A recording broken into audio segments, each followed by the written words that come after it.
আপুনি কোৱাটো আচলতে কোম্পানীৰ নিচিনাকৈ তেখেতক ব্যৱহাৰ কৰিলে কোম্পানী হিচাপে ব্যৱহাৰ কৰিলে এবছলিউটলি। আৰু শেষত ছিংগাপুৰত আমি বেয়া খবৰটো পালোঁ আৰু ছিংগাপুৰৰ পৰা বেয়া খবৰটো আহিলে বিহু গান আমি বিহু কেনেকৈ মাৰিম য'ত জুবিন গাৰ্গ নাই। ইমান মিলিয়ন হৈ গ'ল এতিয়া জাষ্টিছ শব্দটো লিখাৰ লগে লগে 1 নম্বৰত আহি যায় জুবিন গাৰ্গ। সেইটো এটা সন্তুষ্টি, কিন্তু এইটো সন্তুষ্টি লৈ পেলাই আমি যদি জীয়াই থাকিবলৈ হয়, এইটোকে যদি আমি কৰি আছোঁ তেতিয়াহ'লে গান কিয় নকৰোঁ? জুবিন গাৰ্গে নৱপ্ৰজন্মক ধ্বংসৰ মুখলৈ ঠেলি দিছে বুলি একাংশই পোনপটীয়াকৈ কৈছিলে। একদম পোনপটীয়াকৈ। এতিয়া তেওঁলোকৰ কাৰণে জুবিন দাক ভগৱান হৈছে।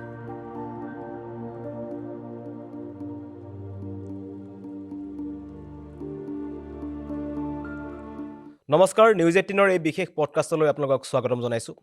আজি মোৰ সৈতে আছে অসমৰ সংগীত জগতৰ লগত দীৰ্ঘদিন ধৰি জড়িত হৈ থকা এজন ব্যক্তি, বিশিষ্ট বাদ্যযন্ত্ৰী ভদ্ৰকান্ত দাস। ভদ্ৰদা, আপোনাক স্বাগতম জনাইছোঁ আমাৰ এই অনুষ্ঠানলৈ। খুব ভাল লাগিছে আপোনাক আজি আমাৰ মঞ্চত পাই।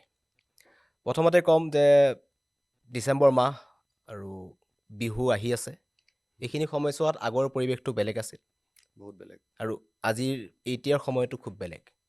কেনেকৈ চাইছে এই সময়খিনি? বিশেষকৈ এতিয়া সময় মানে এই বছৰৰ সময়খিনি জুবিন গাৰ্গৰ বৰ্তমানত বিহু কৰিবলৈ খুব কম সংখ্যক মানুহ আগবাঢ়ি আহিছে। আপুনি জড়িত হৈ থাকে বিহুৰ লগত প্ৰত্যেক বছৰে। এইবাৰ কেনেকুৱা? এইবাৰ বিগত সকলো বছৰতকৈ এইবাৰ বেলেগ ইন দ্য চেন্স, যিয়ে তাৰমানে আগৰ পৰা বহুত দিনৰ পৰা হয়তো কিছুমান এবছৰৰ আগৰ পৰাই যে অহা বছৰ মই গান এটা কৰিম, টকা পইচা গোটাব, গান এটা কাৰোবাক লিখিবলৈ দিব, কোনোবাই বনাব, ঠিক কৰিব, কেইবাটাও গান বনাব, তাৰে দুটা ঠিক কৰিব, সেইকেইটাক আকৌ ৰিফাইন কৰিব, তেনেকুৱাকৈ কোনোবাই এবছৰ আগৰ পৰা, কোনোবাই ছমাহৰ আগৰ পৰা, কাৰোবাৰ ৰেডি থাকিলে এমাহ দুমাহৰ আগতো যে গান এটা কৰোঁ, তেনেকুৱাকৈ সকলো মানুহ প্ৰিপেয়াৰ হয়। এইবছৰো নিশ্চয় তেনেকুৱাকৈ মানুহ, অসমৰ বিভিন্ন ঠাইৰ মানুহ, বিভিন্ন কৰ্ণাৰ মানুহে ৰেডি হৈ আছিল গান কৰিম বুলি। কিন্তু এইবছৰ অকণমান কথাটো বেলেগ হৈ গ'ল। সাধাৰণতে বিহুৰ যিটো ৰেকৰ্ডিং, বহাগ বিহুৰ ফাংচনৰ যিটো এটা পৰিৱেশ থাকে অসমত, ফাংচনৰ পৰিৱেশটো শেষ হোৱাৰ পিছতে বহাগ জেঠ আহাৰ এই ভাদ মাহত ৰিলিজ দিব পৰাকৈ টোকাৰী গীত, দিহানাম, লোকগীত, বৰগীত ইত্যাদি, বা ৰাসৰ সময়ত ৰাসৰ গীত, তেনেকুৱাকৈ যেতিয়া যিটো সময়ত যিটো উৎসৱ আহে বা কোনো সাংস্কৃতিক উৎসৱেই হওক, কিবাই হওক, সেইটোৰ লগত সংগতি ৰাখি গীত বনাই প্ৰত্যেক বছৰে। এইবাৰ ছেপ্টেম্বৰৰ লৈকে সাধাৰণতে এনেই হোৱাই নাছিল, দুই এটা হৈছে ক'ৰবাত, আৰু হয়তো দেৰিকৈ কৰিম বুলি ভাবি আছিলে।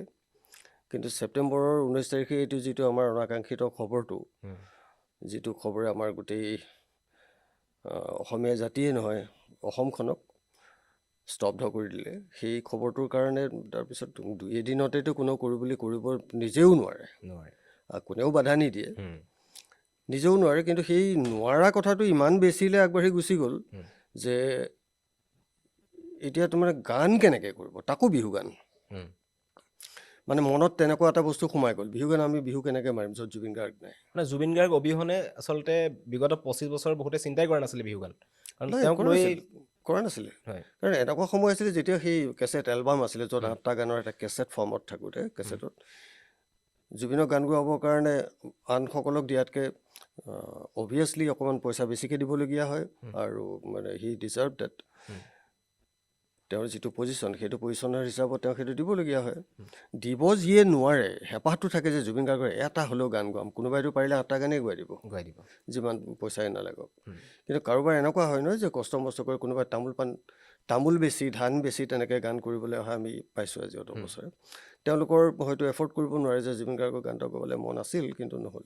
সেই যে কেছেটৰ যিখন ইনলে কাৰ্ডখন, কাভাৰটোত পাৰিলে জুবিন গাৰ্গৰ ক'ৰবাৰ পৰা ফটোখন আনি লগাই দিয়ে, মানুহে ভাবক জুবিন গাৰ্গেও গাইছে, কেছেটটো চলিব। মানে তেওঁ কেছেট চলিবৰ কাৰণে জুবিন গাৰ্গৰ কেছেটটো চলিবৰ কাৰণে দৰকাৰ হ'লে জুবিন গাৰ্গৰ ফটোখনকো দিয়াৰ তাৰমানে উদাহৰণ আছে। এতিয়া এইবিলাক কোনোবাই আৰু তাক কোনোবাই স্ক্ৰুটিনি কৰিবলৈ বা ছাৰ্ভে কৰিব নাযায় যে ইয়াত ফটোখন আছে কিন্তু জুবিন গাৰ্গৰ গান চোন নাই। কিন্তু জুবিন গাৰ্গে যন্ত্ৰ কেছেটখনত সেই কথাটো স্পষ্ট কৰি দিছিল যে কিছুমানে মোৰ ফটো লৈ কেছেট চলাবৰ কাৰণে এনেকুৱা সময় কৰিছিল। এতিয়া সেইটো জুবিন গাৰ্গে তাক কেনেকৈ লৈছিল সেইটো তেওঁ জানে, আৰু বেয়া পোৱাটোও স্বাভাৱিক, বেয়া পাব পাৰে। কাৰণ কেলৈ ছবি এখন লৈ পেলাই কোনোবাই ব্যৱসায় কৰিব, সেইটো যাৰ ছবি লৈছে তেওঁ বেয়া পোৱাৰ অধিকাৰ আছে। কিন্তু মই এইটো ছাইড কৈছোঁ, মানুহৰ যিটো হেঁপাহ, জুবিন গাৰ্গক গান এটা গোৱাৰ যিটো হেঁপাহ, সেই হেঁপাহটো তাৰমানে পইচাৰে পূৰণ কৰিব নোৱাৰিলে তেওঁৰ ফটোখনকে লগাই হ'লেও কেছেটটো ৰিলিজ কৰিব। অৰ্থাৎ মানুহে ভাবক যে জুবিন গাৰ্গৰ ফটো আছে, চাইছিলেও মানুহে। চাইছিলে জুবিন গাৰ্গে গান গাইছে নে সেইটো শুনি নাচাইছিলে, জুবিন গাৰ্গৰ ফটো আছে তেতিয়াহ'লে এইটো কেছেট কিনা যাব, নিশ্চয়। তেনেকুৱা আছে। গতিকে সেই হেঁপাহটো তেনেধৰণে কোনোবাই পূৰাবৰ কাৰণে চেষ্টা কৰিছিলে, কোনোবাই কষ্ট মষ্ট কৰি দাদা যেন তেনে অলপ কমাই ল'ব, আমাৰ শক্তি নাই, আপুনি গীতটো আপুনি এটা হ'লেও গাব লাগিব, তেনেকৈও কোনোবাই কৰিছে, তেনেকৈও কৰিছে। কিন্তু সেই হেঁপাহটো এতিয়াও নোহোৱা নহয়। যোৱা বছৰলৈকে এইটো কথা চবকে থাকে যে গানটো মই জুবিন দাক গোৱাম বুলি ভাবিছোঁ, ইজনো কোনোবা এজন পাৰ্টীয়ে হ'ব জুবিন গাৰ্গক গোৱাব পাৰিলে গানটো ভাল আছিল। কাৰণ তেওঁলোকৰ মানুহৰ মনত শ্ৰোতাৰ হিচাপে, মানুহৰ তাৰমানে সৰ্বসাধাৰণ মানুহৰ কাণত, মনত, হৃদয়ত জুবিন গাৰ্গৰ কণ্ঠটো তেনেকুৱা ধৰণকে এষ্টাব্লিছড হৈ আছে, ৰেজিষ্টাৰ্ড হৈ আছে। যিহেতু জুবিন গাৰ্গে গালেহে ভাল লাগিব। হয়তো কেনেবা কিছুমান গান এনেকুৱাও আছে একেবাৰে যিটো আমি এতিয়া বিহু বুলি ক'বলগীয়া হয়। বিহু বুলি ক'লে বিহুৱে হ'ব লাগে। আজিকালি আমি আকৌ ৰিডিফাইন কৰিবলগীয়া হয় যে এইটো অকণমান টাইপৰ বিহু কৰিছোঁ। অৰ্থাৎ তাৰ মাজতে তাৰমানে মডাৰ্ণ বহুত হ'ল। সেই টাইপৰ বিহু কিছুমান এনেকুৱা তাৰমানে ভিতৰুৱা কোনোবাই গান নোগোৱা মানুহে যদি গানটো গাই দিয়ে, তেওঁৰ গাই দিলে তাৰমানে সাংঘাতিক ধুনীয়া অলৰেডি লাগে। কাৰণ তেওঁলোকৰ হাড়ে হিমৈ যে মানে গোটেই তেজে আছেতো সেই ফিল্ডটো। হয়তো তেওঁক ছিংগাৰ হিচাপে কোনো নাজানে বা প্ৰতিষ্ঠিত নহয়, কিন্তু সেই গানটোকো তাৰমানে জুবিন গাৰ্গক গোৱাবৰ কাৰণে তেওঁলোকে হেঁপাহ কৰে। জুবিন গাৰ্গৰ সেই পাৰ্টটোলৈ সিমানখিনি যিটো ঘটনা, সেই কথাখিনি নাহিলেও জুবিন গাৰ্গে গাই দিয়াৰ পিছত সেই গানটো আকৌ প্ৰাণ পায়, নতুনকৈ প্ৰাণ পায়। তেতিয়া কেতিয়াবা এনেকুৱাও হয় যে দাদা এইখিনি জেগা অকণমান এনেকুৱা কৰি দিব নেকি, মানে ৰেকৰ্ডিঙৰ টাইমত। মানে তেওঁলোকে বিচাৰে যে এইটো কিবা এটা নাই পোৱা, আৰু জুবিন গাৰ্গে এতিয়া ক'ব নোৱাৰে। ভইচ ডাবিঙৰ টাইমত জুবিন গাৰ্গক ক'বলৈ অকণ ভয়ো কৰে।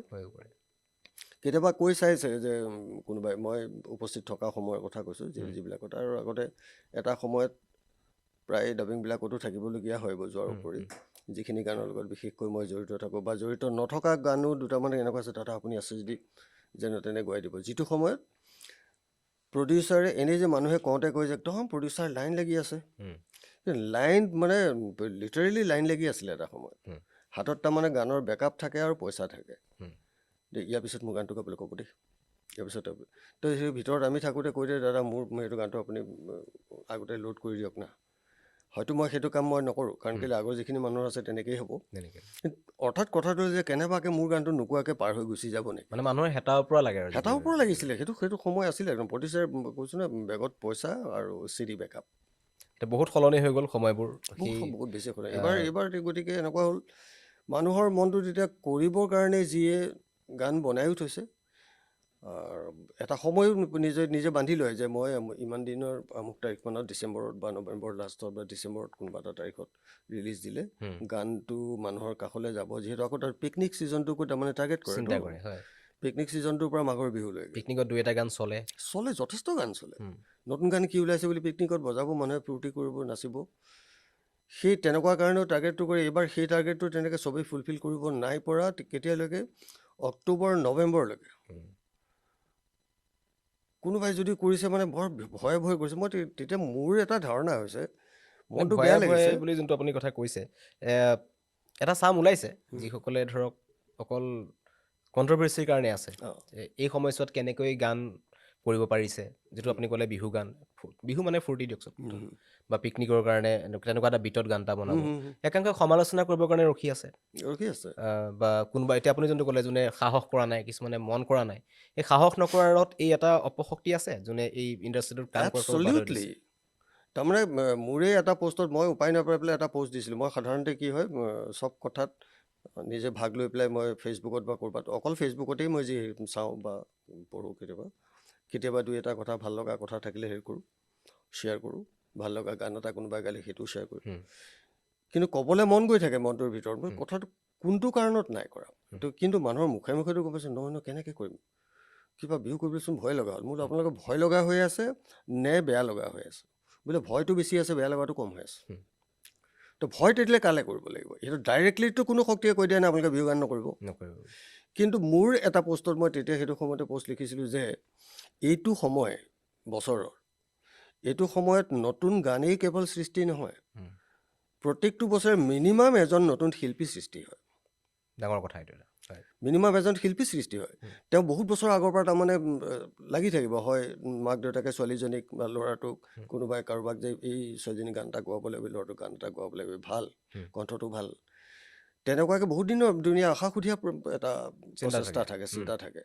সেই গানটো প্ৰত্যেকবাৰে তাৰমানে তেনেকৈ ওলাবই, 2-3টা আৰ্টিষ্ট ওলায়। তাৰমানে সেই আৰ্টিষ্টকেইটাৰ পৰা আমাৰ এটা ভাল লাগে যে, কাৰণ একেখিনি মানুহ, কাৰণ সময় গতিশীলৰ লগত তাৰমানে মানুহৰ বয়সটোতো বাঢ়ি গৈ থাকে, বয়স বাঢ়ি যাব, আয়ুস কমি যাব, দুটা বেলেগ কথা। বেলেগ কথা। তো আয়ুস কমি যোৱাৰ পিছত তাৰমানে আকৌ কোনোবাটো পিছে পিছে আহিব লাগিব ন, নতুন বীজটো ওলাব লাগিব। আৰু পিছে পিছে আহি থকাটোকতো জুবিন গাৰ্গে কোনোদিন বেয়া পোৱা নাছিল ন। সেইটো এটা ডাঙৰ কথা, আপুনি এইটো একদম ডাঙৰ কথা কৈছে। জুবিন গাৰ্গে গাৰ্গে বেয়া পোৱা নাছিল, নতুন প্ৰজন্মক সদায় তেখেতে উৎসাহ জনাই আহিছিলে, উৎসাহ জনাইছে, কাম কৰি যাব লাগিব। আৰু হয় ভাল ভাল হ'ব দে, তোৰ মাতটো ভাল হৈছে, শুনিলোঁ মই তোৰ গানটো ভাল হৈছে, গাবি। সদায় সেই কথাটো জুবিন গাৰ্গে কৈ দিয়াৰ কাৰণে তেওঁলোকৰ কাৰণে প্ৰায় 100টামান মানুহে একেলগে আশীৰ্বাদ দিয়া নিচিনা হ'ব। তেওঁলোকে মানে দে ফিল লাইক জুবিন গাৰ্গৰ পৰা আমি জুবিন দাই কৈছে। তো গতিকে সেই যিটো সৃষ্টি, মই তাত সেইটো লিখিছিলোঁ যে নতুন গান, সেই গানটোৰ লগত কি হ'ব, কথা লিখাটো এটা নতুনকৈ ওলাব, সুৰ কৰা এজন নতুন ওলাব, গানটো নতুন হৈ ওলাব, লগত দুজনমান নতুন শিল্পী ওলাব। আৰু এই গানসোপা আকৌ কাক কেন্দ্ৰ কৰি বনায়, জুবিন গাৰ্গক কেন্দ্ৰ কৰি বনায়তো। যেনে তেনে জুবিন আজিকালিতো সেই 8টা গান নবনায়। আজিকালি অকণমান মানে অৱস্থাপন্ন মানুহে তাৰমানে গ'লেও যাওক দিয়া, 2 লাখ টকা ইমান কথা নাই, কিন্তু গান 2টাই বনাওঁ, তাৰে পাৰিলে 2টাই গোৱাম, নহ'লে এটা হ'লেও জুবিন দাক গোৱাম। এই যিটো হেঁপাহ, তো যিজন মানুহক কেন্দ্ৰ কৰি এই বস্তুটো সৃষ্টি হয়, সেই মানুহজনৰ অবৰ্তমানত আমাৰ মনত থকা যিটো দুখ, সেইটো সদায় থাকিব। তেওঁৰ অবৰ্তমান কাৰণে সৃষ্টিটো কেনেকৈ বন্ধ হৈ যাব। আপুনি আপোনাৰ এটা পষ্টৰ কথা কৈ আছিলে, ফেচবুক পষ্টটোত তাৰমানে মই এই কথাটো লিখিলোঁ যে নতুন গান ওলাবলৈ, মই তেতিয়া ডাইৰেক্ট কৈছিলোঁ যে যোনে আগ্ৰহীসকলৰ মানে হেৰি কৰি তেওঁলোকক উদ্দেশ্যি কৈছিলোঁ যে নতুন গান কৰিম বুলি ভাবি থকাসকলে গান কৰক। নতুন কোনোবা এগৰাকী শিল্পী ওলাবৰ কাৰণে তেওঁলোকে বহুত দিনৰ পৰা প্ৰচেষ্টা কৰি আছে, আশা কৰি আছে, তেওঁলোক ওলাই আহক, নতুন গান কৰক বুলি যে ক'লে, তাত মোৰ বহুতে ভালকৈ হেৰি আছে, কমেণ্টছ আছে। কোনোবা এজনে লিখিছিলে চিম্পলি, কোনে শুনিব। মোৰ এক প্ৰকাৰ খং উঠিছে। মই তেওঁক তেতিয়া তেওঁৰ কমেণ্টত মই এটাই লিখিলোঁ, মই বোলো এটা কথা নহয়, অসমৰ মানুহ গোটেই সোপা মৰি শেষ হৈ গ'ল নেকি? তাৰপিছত তাত ৰিপ্লাইটো আছিলে, অসমৰ মানুহ নাই মৰা দাদা, মইহে মৰিলোঁ। তাৰপিছত মই একো নক'লোঁ আৰু, কাৰণ তাতকৈ কথাটো আগবঢ়োৱা বেছি আগলৈ নি থাকিতো লাভ নাই। কিন্তু এইটো কথাত তেনেকুৱা ধৰণৰ তাৰমানে তেওঁ ক'লে, নোকোৱাকেতো বহুত আছে ন, বহুত আছে। কোনে শুনিবতো, তেওঁ শুনিব, তেওঁৱে শুনিব, যোনে তাৰমানে কৈছে যে কোনে শুনিব। নতুন তেওঁ যদি সঁচা সঁচিকৈ তাৰমানে বিহু ভাল পোৱা, গান ভাল পোৱা, সংগীত ভাল পোৱা মানুহ হয়, নতুন গান দুটা যদি সঁচাকেই মানে গ্ৰহণযোগ্য 2টা গান ওলায়, তেওঁ শুনিব। তেওঁ হয়তো লগত এইটো ভাবিব চালে, এই গানটো আজি জুবিন দা থকালে জুবিন দাই গালেহেঁতেন, তেওঁৰ মনত সেই ভাৱটো থাকক। কিন্তু লগত এইটো ভাৱ কিয় আছে যে আৰু নতুন সৃষ্টিয়ে হ'ব নালাগে। তেওঁলোকৰ ভয়ত কোনোবাই যদি নাই কৰা, তাৰমানে তেওঁলোকে এইটো ভাবিছে নেকি যে নতুন সৃষ্টি হ'ব নালাগে আৰু এতিয়াৰ পৰা সৃষ্টিয়ে হ'ব নালাগে। তেনেকুৱাটো নহয়, জুবিন গাৰ্গে সেইটো কথা ভবা নাছিল। ইণ্ডাষ্ট্ৰীখন বন্ধ হৈ যোৱাটো কোনো জুবিন গাৰ্গে কেতিয়াও বিচৰা নাছিল। কাৰণ এই ইণ্ডাষ্ট্ৰীটোৰ লগত জড়িত বহুত মানুহৰ পেট, ঘৰ, সংসাৰ চলি আছে। এইটো এটা ডাঙৰ কথা, সংসাৰ চলি আছে। তাতকৈ ডাঙৰ কথা, বিশেষকৈ মোৰ নিচিনা একেবাৰে সাধাৰণ মিউজিকৰ, মানে মই সংগীতজীৱী বুলি কওঁ নিজকে, শিল্পী শাৰীলে এতিয়াও যাব পৰা নাই। তো মোৰ দৰে সাধাৰণ সংগীতজীৱীয়ে, যিয়ে গানৰ বাহিৰে, আমি সৰ্বসাধাৰণতে পৰমুখাপেক্ষী। কোনোবাই গান কৰিব বুলি আমি ভাবি থওঁ, তেওঁ কৰিব, তেওঁ মোক বিচাৰিব, তেওঁ বিচাৰিলে মই বজাবলৈ যাম বা গানটোত মিউজিক কৰিবলৈ যাম, কিবা এটা মোক তাত পাৰ্ট ল'বলৈ দিব, তাৰ কাৰণে মোক পে'মেণ্ট কৰিব, সেই পে'মেণ্ট লৈ পেলাই মই ঘৰ চলিম। এনেকুৱা ময়ে নহয় ন, বহুত আছে। তো সেইসকলৰ কথাটো কি হ'ব, তেওঁলোক কেনেকৈ চলিব? এতিয়া এই যিসকলে তাৰমানে কৈছে যে কোনে শুনিব বুলি কোৱা জাতীয় যিসকল আছে, তেওঁলোকে ক'ব তাৰমানে আপোনালোকে বেলেগ একো নকৰি পেলাই গান কৰিলে তেতিয়াহ'লে সেইটো আপোনালোকৰ প্ৰব্লেম বুলি তেওঁলোকে এষাৰ কথা ক'ব পাৰে। কিন্তু সেই আপোনালোকৰ প্ৰব্লেম বুলি কৈ দিলে গোটেই প্ৰব্লেম ছল্ভ হ'ব নেকি? নহ'বতো। তাৰপৰা কথাটো সেইটো নহয়। আমাৰ এতিয়া এনেকৈ ক'লে লাভ নহয় নহয়, জুবিন দা ঢুকোৱাৰ কাৰণে আমাৰ কিমান দুখ লাগিছে আপুনি জানে নেকি? মোৰ কিমান দুখ লাগি আছে তোমালোকে জানা নেকি? তো একেটা কথা মইতো সুধিব পাৰোঁ ন নিশ্চয়। কিন্তু কথাটো হ'ল চকু পানী বোৱাই থাকিলে তাৰমানে আমি আগলৈ যাব নোৱাৰিম নোৱাৰি। আৱেগত আচলতে নচলিব। আৱেগত সংসাৰ নচলে আৰু আৱেগবিহীনভাৱে এটা জাতিও জীয়াই নাথাকে ইয়াত কাৰণ কেলৈ সংগীতটোৱে আৱেগৰ কলা হয় আৱেগৰ কলা এইটো এটা একদম আৱেগবিহীনভাৱে সংগীত সৃষ্টি নহয় সৃষ্টি নহয়। তো এতিয়া এই আৱেগটো সংগীতৰ আৱেগ আৰু আমাৰ এনেকুৱা এজন তাৰমানে প্ৰাণৰ শিল্পী যাক তাৰমানে জাতিটোৰ এটা পৰিচয় আৰু পৰিচয় দাঙি ধৰা নাই তেওঁৰ বিশেষকৈ তেওঁৰ মৃত্যুটোৰ যিটো ঘটনা ঘটিলে এইটো ইটছ এন ইভেণ্ট সেইটো ক'তো তেনেকুৱাকৈ ঘটা নাই হয়তো মানুহে তেওঁক জীৱিত কালত যিমানখিনি সন্মান দিলে কিছুমানে তেখেতৰ জীৱিত কালত তেখেতৰ সমালোচনা কৰিলে এতিয়া একাংশ বুদ্ধিজীৱী আছে একাংশ ডাঙৰ ডাঙৰ মানুহ আছে তেখেতক সেইটো শাৰীত ৰখা নাছিলে মৃত্যুৰ পাছত তেখেতক যিটো শাৰীত ৰাখিছে আগতে তেখেতক ৰখা নাছিলে নাই ৰখা এতিয়া যিটো অপ্ৰিয়লৈ সত্য কথা জুবিন গাৰ্গে নৱপ্ৰজন্মক ধ্বংসৰ মুখলৈ ঠেলি দিছে বুলি একাংশই পোনপটীয়াকৈ কৈছিলে একদম পোনপটীয়াকৈ এতিয়া তেওঁলোকৰ কাৰণে জুবিন দাক ভগৱান হৈছে কিন্তু এটা চাম আছে যিসকলে জেজি লিখি আছিল নিজৰ নামৰ আগত বোকা ডেন্স মাৰিছিলে এতিয়া বহুতে ক'ব বিচাৰে যে সেইসকল হয়তো থকা হ'লে ছিংগাপুৰত জুবিন দা আজি আমাৰ মাজত জীয়াই থাকিলে তেওঁলোকে নিজৰ প্ৰাণ দি জুবিন গাৰ্গক বচাই আনিলেহেঁতেন সেই চামটোৱে জুবিন গাৰ্গক যেনেকৈ চাইছিল কোনো অকৃত্ৰিম ভাল পোৱাৰ তাত কোনো ধৰণৰ কৃত্ৰিমতা নাই নাই নাই নাই জুবিন গাৰ্গক ভাল পায় জুবিন গাৰ্গক পাৰ্চনেলি চিনি নাপায় কিন্তু তেওঁলোকে পুলিচৰ লাঠিৰ কোব খাই থাকে সেই ল'ৰা ছোৱালীখিনিয়ে জুবিন গাৰ্গক সদায় জীয়াই ৰাখিব অন্তৰত জীয়াই ৰাখিব গানেৰে মাজে জীয়াই ৰাখিব কিন্তু কথাটো এনেকুৱা ধৰণৰ জুবিন গাৰ্গৰ মৃত্যুৰ পাছত এই যিটো পৰিৱেশত আমি দুটা চাম দেখিছোঁ একাংশই আগতে সমালোচনা কৰিছিলে এতিয়া তেওঁক সন্মান কৰিছে বা তেখেতক বহুত বেলেগ এটা শাৰীলৈ লৈ গৈছে আপুনি জুবিন গাৰ্গক বহুত আগৰ পৰা লগ পাইছে জুবিন গাৰ্গৰ উত্থান দেখিছে পতন দেখিছে বেয়া দিন দেখিছে এতিয়া জুবিন গাৰ্গৰ মৃত্যুৰ পাছত যিখিনি কথা ওলালে যে জুবিন গাৰ্গক তেওঁৰ একদম কাষৰ এচাম মানুহে শেষ কৰি পেলাইছে চাৰ্জশ্বিটত যোনটো কথা কোৱা হৈছে আচ্ছা কিন্তু আপোনালোকে জুবিন গাৰ্গৰ লগত আপোনালোকো আছিলে নতুন মিউজিয়ান আহিলে তাৰপিছত পাৰ্থক্যটো ক'ত দেখা পায় জুবিন গাৰ্গ মানুহজনক আগৰ পৰাই একাংশ লুটি আছিল নে নতুন চামেহে জুবিন গাৰ্গক লুটিলে জুবিন গাৰ্গক যেতিয়াৰ পৰা এটা কোম্পানী বুলি ভবা হ'ল জুবিন গাৰ্গ নামৰ এই দুটা টাৰ্ম এই দুটা টাৰ্মৰ এটা কোম্পানী বুলি যেতিয়াৰ পৰা কাষত থকা মানুহে ভবা হ'ল তেতিয়াহ'লে যেতিয়া কোম্পানী বুলি ভাবিব তেতিয়া তেওঁলোকে নিজকে চাকৰিয়াল বুলি ভাবিব মই মাজতে এটা কথা ক'ব বিচাৰিছোঁ আপুনি আপোনাৰ কথাখিনি কণ্টিনিউ কৰিব বাৰু ডিজি মিক্সৰ সময়খিনি কৈছোঁ মই আপোনালোকক তেতিয়াৰ পৰাই দেখিছোঁ জুবিন দা আপুনি মানস দা দেৱ বৰকটকী নৈবদ্য দাহঁত আছে আপোনালোকৰ এটা গ্ৰুপ আছিল যিটো গ্ৰুপত খুব এটা ককাই ভাইৰ নিচিনা এটা সম্পৰ্ক জুবিন গাৰ্গক লগ কৰিবলৈ যাওঁতে আমি যেতিয়া ডিজিত যাওঁ আগতে শিকিবলৈ যাওঁ আমি ষ্টুডিঅ'ৰ ভিতৰত গৈ আপোনালোকৰ বেকচাইডে ৰখি থিয় হৈ শিকি থাকোঁ আৰু এতিয়া খাৰঘুলিত যেতিয়া আমি গৈছিলোঁ তেতিয়া কিন্তু একাংশ মানুহ আছিলে যি আগবাঢ়ি ধৰিছিলে যে যাব নোৱাৰোঁ এই পাৰ্থক্যটো অকণমান বুজাই দিলে ভাল পাম এই পাৰ্থক্যটো তাৰমানে মই সেইটোৱে কথাই মই ক'বলগীয়া যিটো আগৰ কথাটো যিটো উত্তৰ তাৰ লগত ইও লাগি আছে আৰু খাৰঘুলি ঘৰটোলৈ বোধ কৰোঁ মই নিজৰ ইচ্ছাত কোনোদিন নগ'লোঁ জুবিনে বহুবাৰ মাতিছে আহিবিচোন আৰু মই বেয়া পাই নোযোৱাটো নহয় কি হয় জুবিনৰ লগত যাবলৈ হ'লে ৰাতি যাব লাগিব আৰু যিহেতু সি ৰাতিয়ে কাম কৰাৰ গোটেই নেচাৰটো আছিলে দিনটো অলপ জিৰণি লয় সেইটো ভাল কথা কিন্তু মই তাৰমানে এটা সময় আহিলে গোটেই ৰাতিটো মোৰচোন বিশেষ কাম যদি নাই গোটেই ৰাতিটো তাৰমানে মই কটাবলৈ অসুবিধা পোৱা হ'লোঁ কিন্তু তাৰ পিছতো মই এদিন গ'লোঁ মই কেতিয়া গৈছিলোঁ জয়ন্ত হাজৰিকাৰ এটা এলবাম কৰি আছিলে যিটো এলবাম তাৰমানে ৰিলিজ দিয়াৰ টাইমত অকণমান দিগদাৰ হৈছিলে নেকি মিঠুবই হেৰি কৰিছিলে নেকি সেই গানকেইটাৰ ডাবিং হৈ থকা টাইমত সি এদিন ক'লে আজি ডাবিং কৰিম জয়ন্ত হাজৰিকাটো কৰি আছোন তই আহিবি জবিতাও আহিব সেইদিনা গ'লোঁ মই সেইদিনাও ৰাতিপুৱা 4টামান বাজিছে ভাল লাগে তাৰ লগত থকা সময়খিনি বেয়া নালাগে কাৰণ তেওঁ কেতিয়াও বেলেগক বেলেগকৈ নাচায় নহয় আৰু যোৱাৰ পিছত কি হৈছে গান পিছত গাব প্ৰথমতে হেৰি মাছ আনিছোঁ চিতল মাছ আনিছোঁ আমুক আনিছোঁ তাৰপিছত মই বনাম সি নিজে ভাত বনাব খুৱাব কিবা কৰিব তাৰপিছত ৰাতি বহুত দেৰিকৈ গান গাইছে তাত গতিকে সেইদিনা কোনোবাই আমাক বাধা দিয়াৰ পৰিৱেশটো মই পাবলগীয়া নহ'ল আৰু এদিন মই যাবলগীয়া হৈছিলে মোৰ দিগদাৰ হৈছিলে অলপ ফিনেন্সিয়েলি আৰু সেইটো তাৰ লগত মোৰ ধাৰ আছে 10,000 টকাৰ মই সেইটো কোনোবা এদিনা কিবা প্ৰকাৰে মাৰিম কাৰণ এতিয়া তাৰমানে পইচাটো কাৰোবাক দি দিলেই নহ'ব মই সেই প্ৰথম জুবিন গাৰ্গৰ পৰা মই ধাৰ লৈছোঁ খুব বেছি দিগদাৰ হৈছিলে মই কি কৰোঁ মই ক'বলৈ বেয়া পাওঁ তাৰমানে মই অত বছৰে কেতিয়াও বহুত টনাটনি অৱস্থা পাৰ হৈ গৈছে মই জানো তাক যদি কোৱা যায় সি টকা 5,000 বা 10,000 টকা দি পেলাই মোক হেল্প কৰোঁ কিন্তু মই ৱাই শুড আই নিচিনা লাগে তাৰমানে কোনো কাকো মনে মনে একেবাৰে খাব পাৰোঁ উম। সেইবাৰ মই ফোন এটা কৰিলোঁ মই দেখিলোঁ ভাড়া দিয়াৰে কিবা দিগদাৰ হৈছিলে এই তেনেকুৱা টনটনি আমাৰ সময় পাৰ হৈ থাকেতো মাজে সময়ে আৰু সেইটো হেৰিয়াৰ পৰা বহুত বেছি ওপৰলৈ যাবও পৰা নাইতো মোৰ নিচিনা মানুহে মই ফোন কৰিলোঁ মই বোলো তই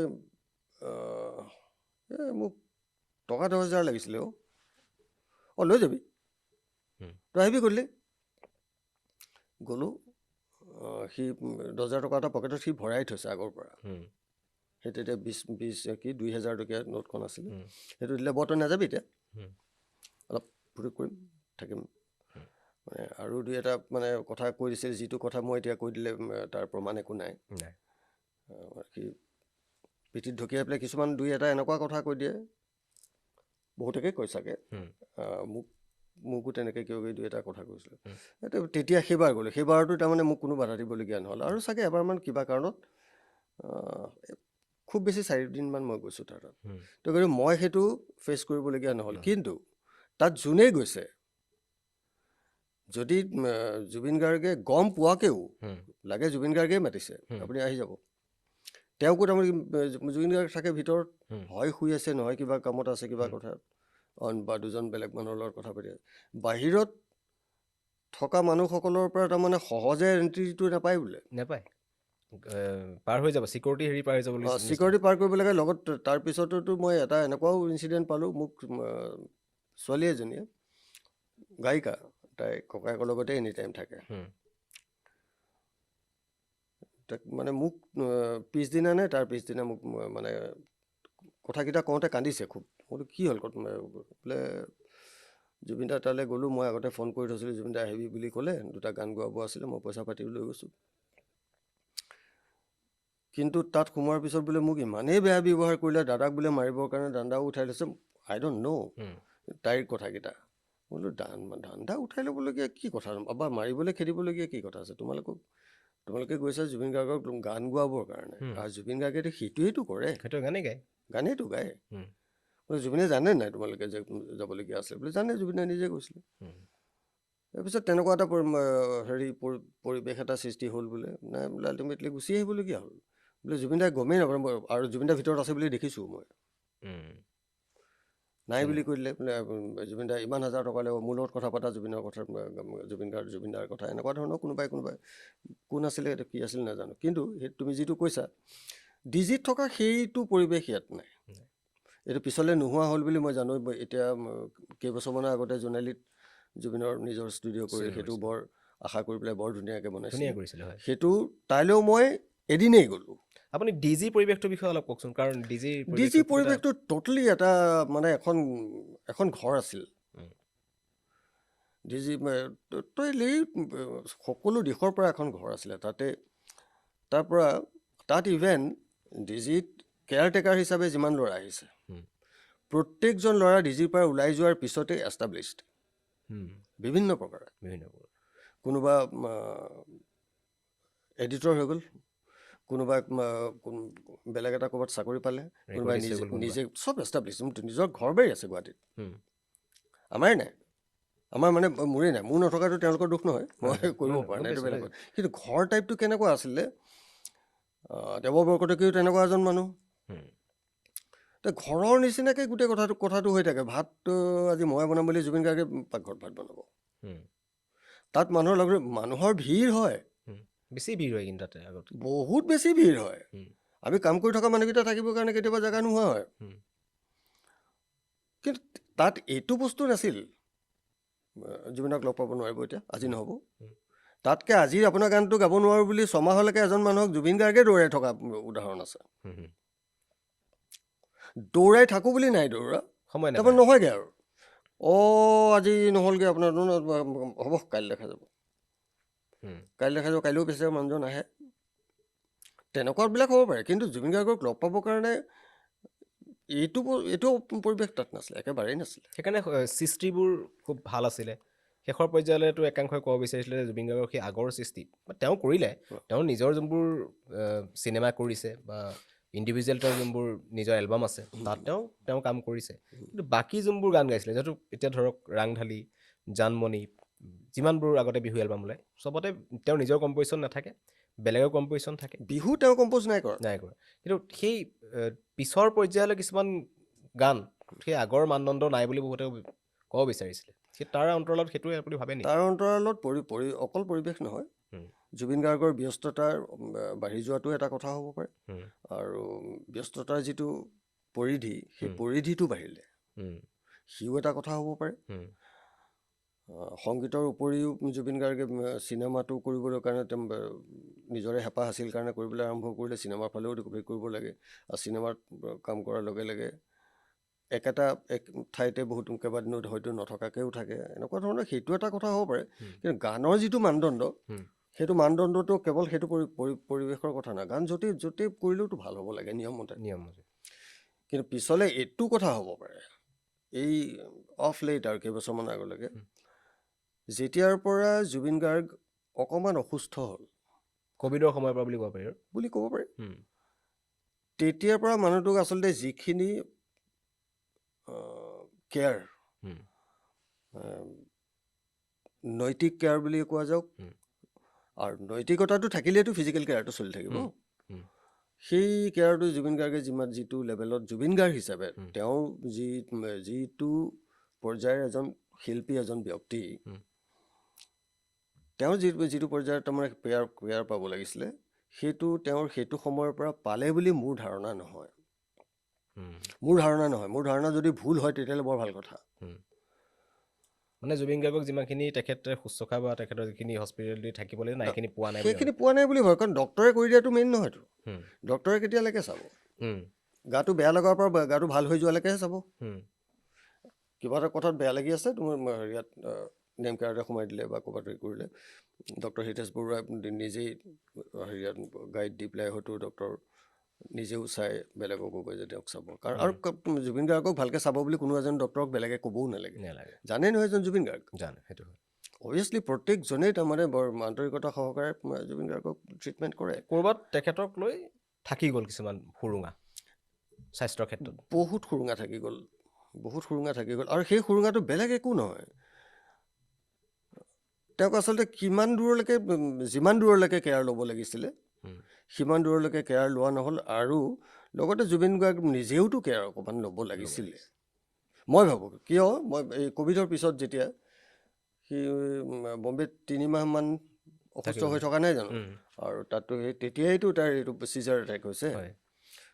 তাৰপিছত আমি আৰু ফোনে কাৰোবাক খবৰ লওঁ, সি কেনেকুৱা পাইছে, কি হৈছে, এইবিলাকে বম্বেত গৈ পেলাই খবৰো ল'বগৈ নোৱাৰোঁ। অহাৰ পিছত ভাল হৈ যেতিয়া আহিলে, তাৰপিছত তাৰমানে মই এবাৰ প্ৰথম যিদিনা লগ পালোঁ ষ্টুডিঅ' চিকমিকত, এই আমাৰ বেলৰ তাত বহি থাকোঁতে মই বোলো এতিয়াতো গাটো কেনেকুৱা, একদম ফিট, বঢ়িয়া। মই 2 মাহলৈকে মোৰ আমুকটো প্ৰব্লেম হৈ গৈছিলে, তমুকটো হৈ গৈছিলে, এতিয়া মই চিজাৰটো সেইটো মই নাজানো যে এইটো চিজাৰ বুলি কয়, কিন্তু তাৰ লক্ষণখিনি মই তাৰ কথা পাতি থাকোঁতে মই এনেই গুগলত টিপটাপ মাৰি চালোঁ যে মোৰতো চিজাৰ এটেক হৈছিল নেকি। সি ভাবি ল'লে ভদ্ৰই বহুত জানে, নাজানো মই তেতিয়াহে চালোঁ, মোৰ জনাৰ এটা হেঁপাহ থাকে। বোলো তেতিয়াহ'লে ডক্টৰে আমুকখিনিৰ ওপৰত তোক বহুত বেছি কেয়াৰ ল'ব কৈছে, সময়ত খাবলৈ কৈছে, টোপনি ক্ষতি একেবাৰে নাই টোপনি ক্ষতি নকৰোঁ, মই একদম আজিকালি 9টা বজাত ঘৰত গুচি যাওঁ। বোলো সেইটো আজিকালি বুলি নহয়, এইটো সদায় কাৰণে এইটো যিটো অভ্যাস হৈ যায়, আৰু মোক কোনে কি ভাবিব সেইটো লৈ পেলাই মোৰ ইমান চিন্তা নাই, কিন্তু মই এইটো প্ৰসংগত যেতিয়াই কথা কৈছিলোঁ জুবিন গাৰ্গক, আৰু কোনোবা এজন 3 নম্বৰ মানুহেও মই জুবিন গাৰ্গক এনেকৈ কৈছোঁ শুনক বুলি ভাবি মই কেতিয়াও কোৱা নাছিলোঁ। পৰাপক্ষত সেইকাৰণে সি মই অকলে যদি বহি থাকোঁ তেতিয়া বোলো তেতিয়াহ'লেতো এইটো অভ্যাসত হেৰি কৰিলোঁ। সেই পকেটৰ পৰা তেতিয়া টেমা এটা উলিয়াই দিওঁ, চা দৰৱ আছেই পকেটত। মই বোলো দৰৱটো পকেটত থাকিলে কাম নিদিব, সময়ত দেহালৈ যাব লাগিব। ইত্যাদি তেনেকুৱা ধৰণকে মই তেনেকৈয়ে পাতিছিলোঁ কথা। নাই একদম টাইমত খাই দিওঁ। তাৰ পিছতোতো দেখিলোঁ যে 9টা বজা নহয়, সেইটো ৰাতি 12টা বজালৈকে হ'ল কিছুদিনৰ পিছতে। তেতিয়াৰ পৰাইতো সেই ৰাতি 9টা বজাতো হেৰি কৰি দিব লাগিছিলে ন। তাৰপিছত কেইবাবাৰো তেখেত অসুস্থ হ'ল, তাৰপিছতো কেইবাবাৰো অসুস্থ, তাৰমানে অৰ্থাৎ অসুস্থতাই তাৰমানে বেচেৰা মানুহটোক লগ ল'লে। আপুনি কোৱাটো আচলতে কোম্পানীৰ হিচাপে তেখেতক ব্যৱহাৰ কৰিলে, কোম্পানী হিচাপে ব্যৱহাৰ কৰিলে, এবছলিউটলি। আৰু শেষত ছিংগাপুৰত আমি বেয়া খবৰটো পালোঁ। ছিংগাপুৰৰ পৰা বেয়া খবৰটো আহিলে, মই ভৱিষ্যতলৈও ক'ম এইটো জুবিন গাৰ্গক এটা সময়ৰ পৰা মানুহে কোম্পানী হিচাপে ব্যৱহাৰ কৰিলে, ডাঙৰ কথা এইটো এটা। কিন্তু মিউজিচিয়ান হিচাপে কোনোবা মিউজিচিয়ানৰ আগত গাত মই কেতিয়াও তেওঁলোকলৈ আঙুলি টোৱাৰ কথা নকওঁ। কিন্তু এটা বস্তু আছিলে, মই কেইবাটাও হেৰিয়াত জঁপিয়াই পৰি দিছিলোঁ তাৰমানে। তেনেকুৱা উদাহৰণ কেইটামান আছে। এবাৰ হেৰিয়াত এই সোৱণশিৰি ফেষ্টিভেলত আগতে কণ্টেক্ট কৰা আছে, এডভান্সো লোৱা আছে। কেতিয়াবা আগৰ সময়ছোৱাত এনেকুৱাও আছিলে যে সেই এডভান্সো নাই লোৱা, তেনেকৈও গুচি গৈছিলে মানে বিশ্বাসত কাৰোবাৰ লগত ভাল আছে, হ'ব দিয়ক আপুনি আছে নে কি টেনশ্যন ল'ব মানে। সেইদিনা আকৌ তাৰ মাতৰ তাৰমানে একেবাৰে অৱস্থা নাই, কাহ হৈ আছে। কাহ বিশেষকৈ কাহটো যদি হৈ থাকে গান গাব নোৱাৰেতো ছিংগাৰ এজনে। সি কৈছে মই বোলো তই আজি গান কেনেকৈ গাবি? নাই মৌচুমক লৈ যাম। মৌচুমে গান জুবিন গাৰ্গৰ গানখিনি, মৌচুম নিজে ভাল ছিংগাৰ মৌচুম গগৈ। মৌচুমক তেতিয়া মই যদি মৌচুমক লৈ যাওঁ তেতিয়াহ'লে হ'ব, ঠিকে আছে। তথাপিও প্ৰথম এটা গান গালে মোৰ তেতিয়াই মোৰ নিজৰ গাটোত কিবা কিবি লাগি আছে, মই বোলো ইয়াক বহুত অপকাৰ কৰিব ই যদি গান গায়। 2 নম্বৰ গানটো গালে, তেনেকেই গালে, যি মাত নোলায়। আৰু বেলেগ কোনো কাৰণ নাই দেই, অকল ফিজিকেল কাৰণ, নিজে গাব নোৱাৰে, সেইটো কাহ হৈ আছে একেবাৰে দিনৰ পৰা। তেতিয়া মানুহ, আৰু সোৱণশিৰি ফেষ্টিভেলত মানুহ এনেই জুবিন গাৰ্গৰ প্ৰগ্ৰেম বুলি ক'লে কিমান মানুহ হয়, তাত বহুত মানুহ, বহুত দূৰৰ পৰা আহে। আৰু সেইখন ডাঙৰ এটা ফেষ্টিভেল লখিমপুৰ হেৰিয়াত পাতে। তেতিয়া মোৰ লগত মৌচুম আহিছে, মৌচুমে গাব, মই আকৌ আহিম, কিন্তু মোৰ অৱস্থাটো বৰ ঠিক নহয় বুলি গ'ল। মৌচুমে 2টা গালে, 3টা গালে, 4টা গালে, 5টামান গোৱাৰ পিছত মানুহে আমাক জুবিন দাক লাগে, জুবিন দাক লাগে ইমানেই চিঞৰিবলৈ ধৰিলে। মৌচুমে ইফালে ধুনীয়াটো গায় আৰু ধুনীয়া হৈ আছে, কাৰণ জুবিনৰ গানকেইটাকে গাইছে। মানুহে ইমান চিঞৰ বাখৰ কৰিলে, মই মৌচুমৰ পৰা মাইকটো লৈ পেলাই মানুহখিনিক উদ্দেশ্য কৰি পেলাই ক'লোঁ, মই বোলো আপোনালোকে এটা কথা চাওক, জুবিন গাৰ্গে 2টা গান গালে, এই 2টা গান সেইকেইটা গান গোৱা হ'লনে বাৰু? জুবিন গাৰ্গে গান গোৱা যেন আপোনালোকে লাগিলে নে? নাই নাই আমাক আকৌ চিঞৰিছে, মানে এনেকৈ হ'লেও লাগিবই জুবিন গাৰ্গ। মই তেতিয়া ক'লোঁ আপোনালোকে এনেকৈ হ'লেও জুবিন গাৰ্গক লাগে বুলি যিটো দাবী কৰিছে, সেই দাবীটো যুক্তিপূৰ্ণ হ'ব পাৰে এটা টু চাম এক্সটেণ্ট। ক'লৈকে যে জুবিন গাৰ্গকহে আমি চাবলৈ আমি আহিছিলোঁ, জুবিন গাৰ্গৰ গান শুনি, কিন্তু জুবিন গাৰ্গৰ মাতটো যিটো মাতৰ কাৰণে আপোনালোকে আহিছে, সেই মাতটো আজি জানো সুস্থ হৈ আছে? আৰু যদি আকৌ জুবিন গাৰ্গক আপোনালোকে গান গোৱাবৰ কাৰণে যদি বাধ্য কৰে আপোনালোকে, তেতিয়াহ'লে আমি ভাবিব লাগিব জুবিন গাৰ্গে আজিয়েই শেষ গান গাওক আৰু কেতিয়াও গাব নালাগে। তাৰমানে এই আজি যদি আৰু 2টা গান গায় জুবিন গাৰ্গৰ ইমানখিনিলৈকে, তাৰমানে কণ্ঠত নিগেটিভ প্ৰভাৱ পেলাব। তেনেকৈও তাৰমানে কৈ তেতিয়া কমিটিৰ লগতো কৈছোঁ, মোৰ আপোনালোকে কথাটো বুজক, জুবিন গাৰ্গক আপোনাক গান গাবলৈ নিদিব। তেনেকৈও বিচাৰিছিলে মানে মানুহে, তেনেকৈও বিচাৰিছিলে। আমি শেষৰ ফাললৈ আহিছোঁ অনুষ্ঠানত। এটা অত্যন্ত গুৰুত্বপূৰ্ণ কথা, যিটো আপোনাৰ ভিউটো লাগে, #জাষ্টিছ ফৰ জুবিন গাৰ্গ আন্দোলন এটা চলি আছে, মানুহে লিখি আছে, 6.8 মিলিয়ন হৈ আছে। কিমান আশাবাদী জুবিন গাৰ্গে ন্যায় পাবনে? প্ৰথম কথা হ'ল, জুবিন গাৰ্গৰ লগত যিহেতু অন্যায় হৈছে, যোনটো পৰ্যায়ত অন্যায় নহওক, অন্যায়টো হৈছে, যিয়েই নকৰক, এইটো অন্যায়ৰ উত্তৰটোৱে হ'ল ন্যায়। জুবিন গাৰ্গে ন্যায় পাবই লাগিব। #জুবিন গাৰ্গ জাষ্টিছ ফৰ জুবিন গাৰ্গটো সি এটা ডিজিটেল আন্দোলন, সেইটো আন্দোলন চলি আছে, ঠিক আছে, সেইটোও গৈ পেলাই কিবা এটা অভিলেখ সৃষ্টি কৰিছে। এই কথাটো কৈছে, অভিলেখৰ কথা কৈছে, দিগন্ত শৰ্মাইও কৈছে। সেইদিনাখন মই আমাৰ দেৱজিৎ চাংমাৰেও এটা অনুষ্ঠান চালোঁ, তাতো কৈছে যে কোনটো লেভেলৰ অভিলেখ কৰিবলৈ গৈ আছে, কাৰণ জুবিন গাৰ্গেই নাই, ন্যায়টো কেনেকৈ পাব? নাই, এতিয়া সেইটো কথাৰ মই ক'ব খুজিছোঁ যে ছাপ'জ সেইটো অভিলেখে সৃষ্টি কৰিলে, এতিয়া ন্যায় যিটো প্ৰক্ৰিয়া আছে, আইনৰ যিটো ব্যৱস্থা আছে, তেওঁলোকে এইটো এটা বিৰাট ডাঙৰ এটা অভিলেখ সৃষ্টি কৰিলে কাৰণেহে ন্যায় দিব নেকি? নে ন্যায় প্ৰক্ৰিয়াটো ন্যায় দিয়াৰ ব্যৱস্থাই আছে?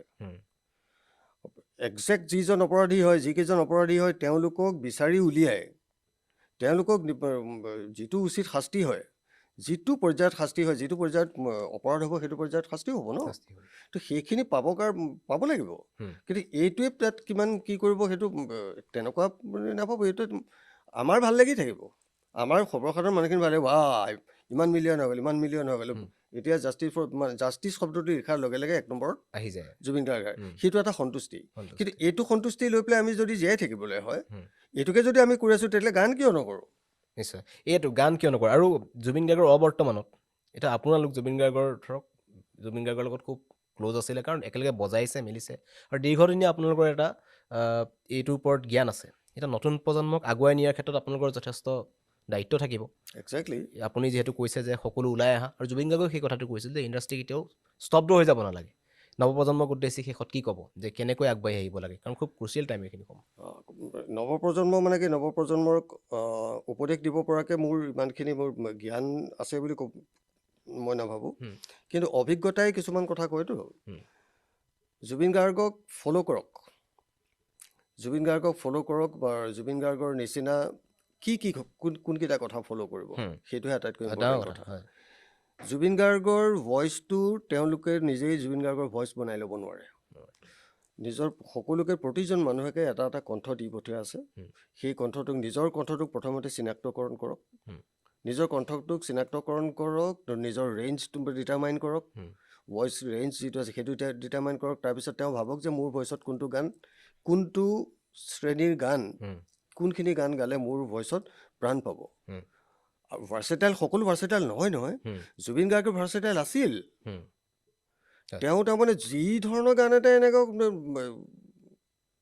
ভইচটোত তাৰমানে ভাল লাগি যায়, ফিট হৈ যায়। কিন্তু সকলোৱেতো নহয়, বা প্ৰতিজনৰে নহয়। তাতকৈ জুবিন গাৰ্গৰ ভইচৰ যিটো ক্লেৰিটি, ৱৰ্ডিংছৰ যিটো শব্দবিলাক কোৱাৰ যিটো ক্লেৰিটি আছিলে, সেইটো উচ্চাৰণৰ শুদ্ধতা কিমান পাৰ্চেণ্টলৈকে, কিমান বেছি পাৰ্চেণ্টলৈকে তেওঁ শুদ্ধ কৰিছিলে। আৰু প্ৰত্যেকটো শব্দ এইটো কি ক'লে বুলি সুধিব নালাগে, সেই ক্লেৰিটিটোৰ কথা কৈছোঁ। শব্দটো এইটোৱে কৈছে বুলি তাৰমানে এইটো ভাষা বুজি নোপোৱা মানুহেও যদি লিখে, চাউণ্ড হিচাপে লিখি গ'লে সেইটোৱে শব্দ হ'ব। যদি চাউণ্ড বুলি ভাবে, এই পটো এটা চাউণ্ড, বটো এটা চাউণ্ড, নটো এটা চাউণ্ড, সেইটো পৱন। সেইটো দুটা তিনিটা চাউণ্ড মিলালে সেই পৱনটোৱে বুজিব। কিন্তু ইয়াৰ পৰা উঠ জিভা চব মিলিজুলি যিটো আমাৰ আৰ্টিকুলেশ্যনৰ যিটো ছিষ্টেম, এই ছিষ্টেমটোত সেই যিটো ক্লিয়াৰিটি থাকিব লাগে জুবিন গাৰ্গৰ আছিল। এইটো ফ'ল' কৰক যে কেনেকৈ ক্লিয়াৰ হৈছিলে জুবিন গাৰ্গে। মই লাইভ শ্ব'ৰ কথা নকওঁ, লাইভ শ্ব'ত বিভিন্ন কাৰণত মানুহে বেসুৰা গাব, আৰু বেসুৰা ছিংগাৰ এতিয়াও বহুত আছে। আৰু সেইটো লাইভ শ্ব'তে গম পায়। বিভিন্ন কাৰণত কেতিয়াবা এইটো হ'ব পাৰে, কাৰণ লাইভটো ষ্টাৰ্ট হ'ল বোলে শেষ হ'ল, আৰু আমি যেতিয়া ৰেকৰ্ড কৰোঁ একেটা গান, একেটা শব্দ, একোটা শব্দই আমি বহুতবাৰলৈকে ৰিটেক কৰি পেলাই তাক শুধৰাই লওঁ। কিন্তু সেইটো সময়ত জুবিন গাৰ্গে মেক্সিমাম সুৰত কেনেকৈ গাইছিলে সেইখিনি শিকক। জুবিন গাৰ্গে হাই ৰেঞ্জটো কেনেকৈ তেওঁ এটেইন কৰিছিলে, সেই বস্তুটো জানিবলৈ চেষ্টা কৰক। আৰু সংগীতটোক বুজক, সংগীতটো অধ্যয়ন কৰক। মই বহুত অধ্যয়ন কৰিলোঁ, এইটো মই কথা ক'ব নোখোজোঁ। অধ্যয়নটো কৰি বুজি লওক যে সংগীতটো এইটো। জুবিন গাৰ্গে এইটো পৰ্যায়ত, তাৰমানে এইটো কাৰণে জুবিন গাৰ্গে এইটো পৰ্যায়লৈ যাব পাৰিছিলে। ভাৰ্চেটাইলিটিটো কেনেকৈ আহিছিলে সেইটো কথাটো শিকক। ভইচ কালচাৰটো ভালকৈ বুজক, জনাজনৰ পৰা শিকি লওক। আৰু আজিকালি শিকিবলৈ অসুবিধা নাই ন, বাহিৰৰ পৰা শিকি ল'ব পাৰে। তো সেই বস্তুখিনি চাওক। কিন্তু জুবিন গাৰ্গে সেইবোৰ ক'তো একো মাথা নমৰাকৈ তেওঁক এইটো ভগৱান নিদি পঠাইছে, সেইটো একদম ঈশ্বৰ প্ৰদত্ত এটা কণ্ঠ। তাত যিয়ে তুমি তাৰ ওপৰত ঢালিলে ফিটিং হৈ যায়, এইটো কৈছে। কিন্তু সকলোৱেতো সেইটো নহয়। হওক, প্ৰত্যেকজন যদি ভাৰ্চেটাইল ছিংগাৰ হয়, আমাৰ প্ৰব্লেম নাই ন, আমি বেয়া পাবলগীয়া, ভালে পাম। মুঠতে কাম হ'ব লাগে, সৃষ্টিটো কেতিয়াও ৰ'ব নালাগে। আৰু সৃষ্টি এনেকুৱা এটা বস্তু, সৃষ্টি কিহেও ৰখাব নোৱাৰে আচলতে। নহ'লে কাৰোবাক জেলত ভৰাই থৈ দিছে, সেই জেলতো তেওঁ এখন কিতাপ যদি লিখিব গৈছে, তেওঁ আমুকটো কাম নকৰক, ছ'চিয়েলিত আমুকটো কাম নকৰক বুলি জেলত ভৰাই থৈ দিলে 3 মাহ কোনোবা এজন মানুহক। তাতো গৈ পেলাই যদি গীতিকাৰ এজনে গানেই লিখে, সুৰকাৰ এজনে সুৰেই যদি কেইবাটাও কৰি আনে, কিতাপ লিখা এজনে যদি 3 মাহত এখন নভেলেই লিখি দিয়ে, হস্পিটেলাইজ হৈ আছে বোলে 3 মাহ এনেই মোক ৰেষ্টত থাকিবলৈ আছে, তাতো গৈ পেলাই গান দুটা সৃষ্টি হ'ল, তেতিয়াহ'লে সৃষ্টিক ৰখাব কোনে? সৃষ্টিক ৰখাব নোৱাৰে নহয়। সৃষ্টিক ৰখাবলৈ চেষ্টা কৰাটো বৰ অপচেষ্টা। আৰু এই অপশক্তিটোক আঁতৰাব লাগে অসমৰ ৰাইজে মিলি। অসমৰ ৰাইজে অপশক্তিটোক চিনাক্তকৰণ কৰিবৰ কাৰণে একো কষ্ট কৰিব নালাগে। তেওঁলোকে নিজে বুজক যে সৃষ্টি বস্তুটো কি হয়। তেওঁলোকৰ ঘৰতো নিশ্চয় সৃষ্টিশীল প্ৰতিভাৰ কোনোবা মানুহ আছে প্ৰত্যেকৰ ঘৰত। তেওঁলোকক বিচাৰি উলিয়াওক, তেওঁলোকক আগুৱাই দিয়ক। সেইটোৱে। ধন্যবাদ বৰ্তমান দাস, ভাল লাগিল ইমান ব্যস্ততাৰ মাজত ইমানখিনি সময় দিলে, আৰু বহুত কথা পাতিলোঁ। আৰু হয়তো আশা কৰিছোঁ যে আপোনাৰ যিখিনি কথা আহিবলগীয়া আমাৰ সংগীত জগতখনৰ নতুন প্ৰজন্মই যথেষ্ট উৎসাহ পাব। আৰু নিউজ 18ৰ এই বিশেষ পডকাষ্টৰ পৰা বিদায় লৈছোঁ। ধন্যবাদ।